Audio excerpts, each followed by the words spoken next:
Vous êtes perdu dans les X-Men période Krakoa? Eh bien ne vous inquiétez pas, moi aussi, à la demande générale, eh bien je fais cette vidéo pour essayer d'y voir plus clair dans l'ordre de lecture des X-Men dans la période Krakoa.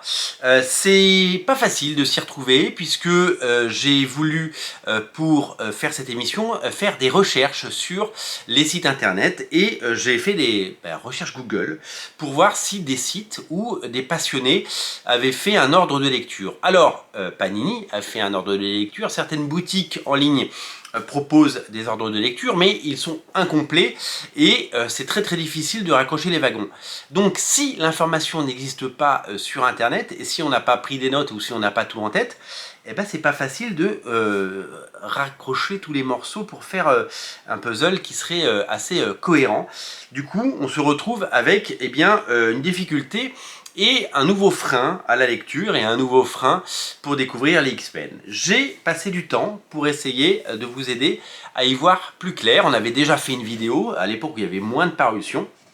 Et j'ai essayé de repartir de là, et évidemment on va repartir du début, pour essayer d'y comprendre quelque chose. Krakoa, c'est plus de 550 comics. C'est 4 années et demie de publication chez Marvel, et c'est hyper compliqué. J'ai décidé de faire une émission qui va parler des X-Men et on va se concentrer sur la série principale X-Men puisque évidemment vous le savez il y a plein de séries, Excalibur, X-Force, Wolverine, etc. qui sont sorties et j'ai décidé de partir sur ce format Deluxe puisque tout est réédité en Deluxe. Pour tout lire dans l'ordre du début, c'est-à-dire House of X, Power of Ten et pour arriver jusqu'à Fall of X, qui est actuellement en cours de publication, eh bien, vous pouvez prendre les parutions mensuelles depuis le début. Je vous invite vraiment à le faire. Vous commencez avec House of X, Power of Ten, ensuite vous lisez le Dawn of X, etc., etc. On va les lister, et vous arrivez mois après mois, et là vous avez tout dans l'ordre, et là toutes les séries sont mélangées, c'est-à-dire que vous avez un épisode d'X-Men, après il y a un épisode d'Excalibur, après un épisode de New Mutants, après un épisode de Wolverine, après un épisode de X-Force, un épisode de Cable, un épisode des Aliens, un épisode des Marauders. Si vous n'aimez que les X-Men et que vous ne voulez pas lire les autres, c'est une sorte de lecture un peu obligatoire. Je dois vous avouer que même trouver sur internet la liste dans l'ordre des Dawn of X, X of Sword, Reign of X, Hellfire Gala, etc. Rien que ça, c'est compliqué. Parce que personne n'a fait ce travail. Il faudrait que je l'écrive sur mon site Comics Place, vous le savez, qui existe toujours, que j'essaie de mettre à jour une fois, au moins 2 ou 3 fois par mois. Hein, mais c'est vrai que cette chaîne a supplanté le reste, et c'est là la priorité, et c'est là qu'on se retrouve tous les jours.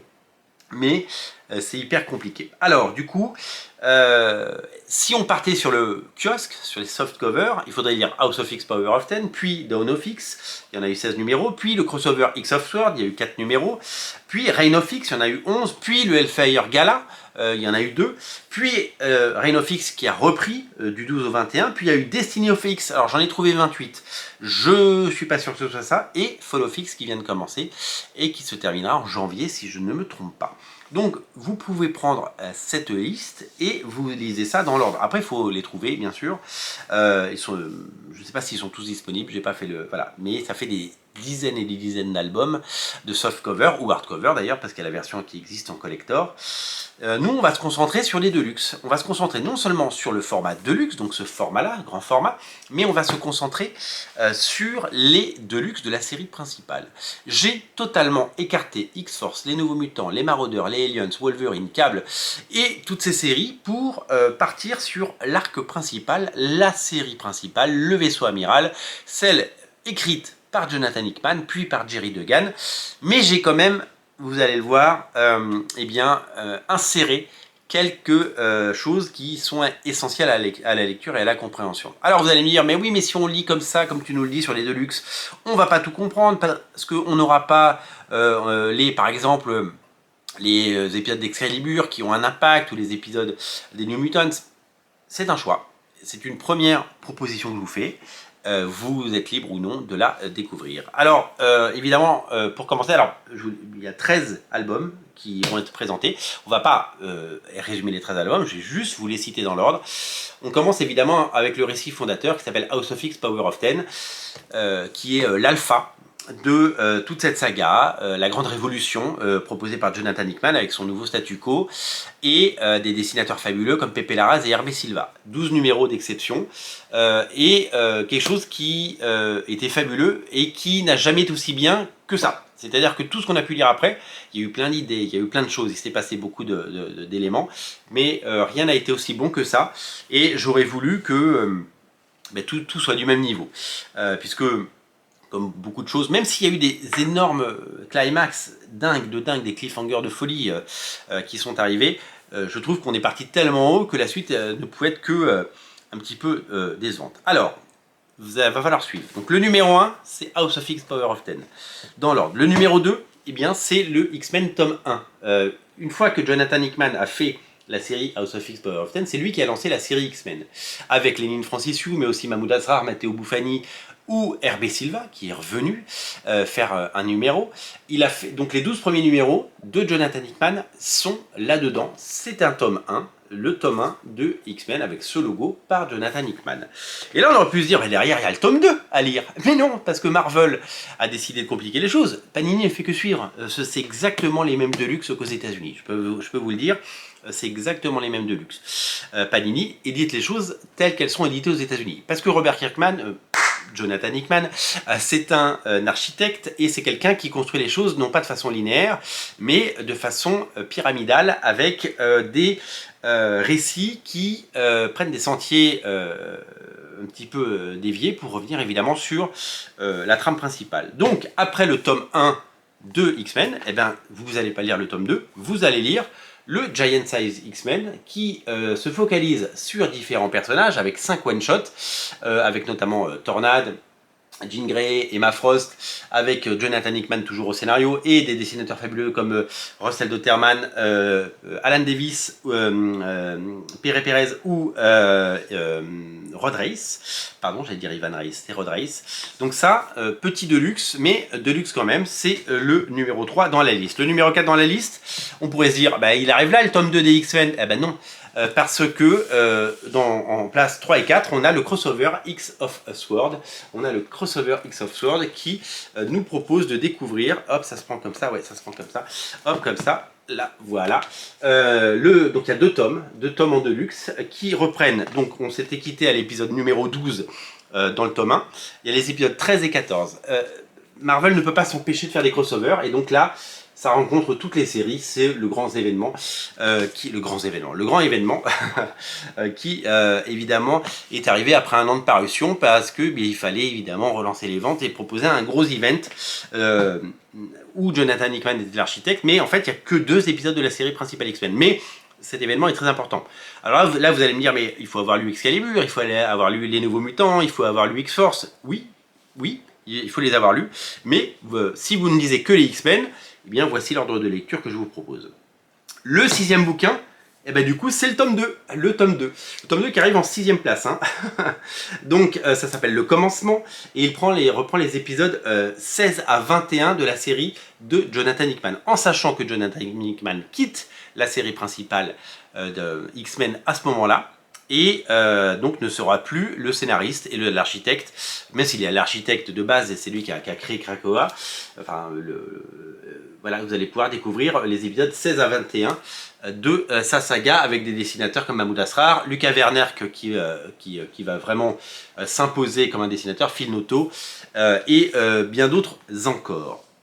Donc le tome 2, il se lit à ce moment-là, avec cette couverture magnifique de Lénine Franciszek, si je ne me trompe pas. Ensuite, on attaque sur le Hellfire, le premier Hellfire Gala. Le premier Hellfire Gala, c'est avec cette couverture magnifique, c'est la couverture de Planet Size X-Men. Ça réédite l'épisode 21, donc vous l'avez une 2e fois. Et il y a le one-shot incroyable qui est fondateur pour le reste de la saga, avec le terrassement, le terraforming, vous le savez, de la planète Mars, et avec cet épisode fabuleux dessiné de main de maître par un génie, par le fabuleux Pepe Larraz, qui revient pour l'occasion pour nous régaler et pour dessiner cet épisode légendaire et incroyable. Donc le Hellfire Gala, c'est cette grande fête du Club des Damnés qui évidemment va orchestrer la suite de l'ère Krakoa, et il y en aura 3 des Hellfire Gala, et avec à chaque fois des choses étonnantes qui vont se passer à l'intérieur. On retrouve évidemment d'autres dessinateurs comme Russell Dauterman, comme donc Pepe Larraz, on l'a dit, Valerio Schiti est aux manettes, et donc ça c'est le début de quelque chose d'autre et différent. La série X-Men, elle n'est pas en pause, elle va être relaunchée, on va en parler après, mais pendant ce temps, des mini-séries et d'autres séries sont lancées, et c'est à ce moment-là qu'il faut lire le procès de Magneto. Le procès de Magneto, ça vient se glisser là-dedans. Alors j'aurais pu ne pas le mettre, parce que c'est pas une série, la série X-Men principale proprement dite, parce qu'il y a des épisodes, une mini-série en 5 parties qui s'appelle le procès de Magneto, et il y a une petite dizaine d'épisodes de la série X-Factor, la série de l'époque X-Factor de Krakoa, mais vous le découvrirez, ce récit a non seulement répond à des questions et a des conséquences pour la suite. Ensuite, Jonathan Hickman, on le croyait parti, puisque il a quitté la série X-Men principale au numéro 21, mais il a lancé X-Men Inferno. Inferno, vous connaissez parce que c'était le nom d'un crossover dans les années 1989, par Marc Silvestri notamment. Et il a repris le nom Inferno pour raconter une histoire tout autre, qui va être une bascule pour la suite de l'histoire. Le but est de pas de vous spoiler, mais ça va foutre une grosse claque en 4 parties. Jonathan Hickman, c'est son chant du cygne, c'est ses adieux aux X-Men, puisque il part. Ça va être dessiné par Valerio Schiti, par Hervé Silva une nouvelle fois, et par le fabuleux Stefano Caselli. Et là on se dit, mais elle est où la série principale X-Men? Eh bien la série principale X-Men, elle est relaunchée à ce moment-là, nouveau numéro 1, avec le grand retour de Pepe Larraz au dessin, mais il n'est pas tout seul parce que il y a CF Villa notamment, qui va exploser à nos yeux et qui va nous montrer l'étendue de son talent. Vous allez retrouver les 12 premiers numéros de la nouvelle série. Donc 21 épisodes par Jonathan Hickman, et là c'est Jerry Duggan qui arrive au scénario avec les magnifiques dessins et sublimissimes dessins de ce dessinateur incroyable qui est Pepe Larraz. Donc là on a les 12 premiers. Je vous le dis tout de suite, la suite n'est pas encore sortie, la suite directe n'est pas encore sortie, puisqu'on l'aura dans un notre récit, et ce sera évidemment à redécouvrir. Et là vous me dites, mais alors qu'est-ce qu'on lit après? Eh bien ce qu'on vous propose de lire après, donc ça s'appelle Intrépide, et c'est jaune, vous ne pouvez pas le rater, c'est vivement conseillé, et c'est un nouveau départ, nouveau numéro 1. Sous l'ère Krakoa, il y a eu 2 séries X-Men, 2 numéros 1, celui-là et celui de Jonathan Hickman et Léline Francis Yu, dont on a déjà parlé. Suite au Hellfire Gala, une série est lancée qui s'appelle Immortal X-Men par Kieron Gillen et Lucas Werneck. Le premier tome est disponible, vous avez les 10 premiers numéros là-dedans. C'est le 11e album à lire et à découvrir. Et suite au terraforming de la planète Mars, est lancée la série X-Men Red de Halloween avec des dessinateurs comme Stefano Caselli par exemple. Magnifique série de Kieron Gillen, de Halloween, pardon, qui va vous régaler également. Et c'est à lire en fait en parallèle. En fait, ces 3 séries, elles sont à lire en parallèle. Mais s'il faut un ordre, vous prenez la série X-Men, et ça, ce sont les 2 séries annexes X-Men. C'est-à-dire que c'est pas la série principale, mais ce sont les séries annexes, tout comme il y a plusieurs séries Batman ou plusieurs séries, etc. Et là, ça nous emmène tout droit vers, avant d'avoir ce X-Men tome 2 par Jerry Duggan, sans Pepe Larraz, puisqu'il est déjà parti faire autre chose, eh bien, vous avez la 2e session du Hellfire Gala qui, elle aussi, va être une bascule, et vous allez le découvrir en le lisant. Et c'est le 13e album à lire, bien entendu, et à découvrir pour les fans et les gourmands et tous ceux qui aiment les X-Men. Donc voilà cette liste que je vais relister en commentaire de la vidéo. Je vais vous la lister, évidemment. Je vais l'écrire à la main, je vais la tapoter avec mes petits doigts pour que vous puissiez la lire, parce que c'est pas évident d'avoir toutes les références. En numéro 1, House of X Power of 10 à lire. En numéro 2, X-Men numéro 1 par Jonathan Hickman. En numéro 3, le Giant Size X-Men de Jonathan Hickman. En numéro 3, le X of Swords volume 1, le crossover. En numéro 5, le X of Swords numéro 2, toujours le crossover de toutes les séries X-Men. En numéro 6, le X-Men numéro 2 par Jonathan Hickman. En numéro 7, le tome du Hellfire Gala, qui est la première grande bascule avec la colonisation de la planète Mars et le Planet Size X-Men qu'on adore. Le numéro 8, c'est le procès de Magneto. Le numéro 9, c'est les adieux de Jonathan Hickman donc ça s'appelle Inferno. Le numéro 10, c'est l'arrivée de Jerry Duggan au scénario et le retour de Pepe Larraz au dessin pour une nouvelle série X-Men.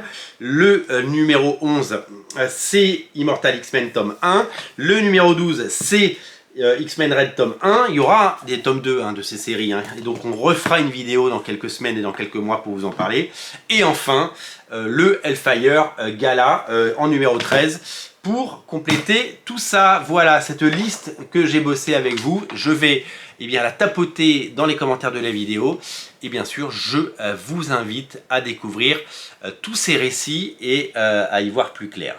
J'espère que ça vous aidera dans cet ordre de lecture. J'ai passé du temps évidemment pour le rendre le plus intelligible possible.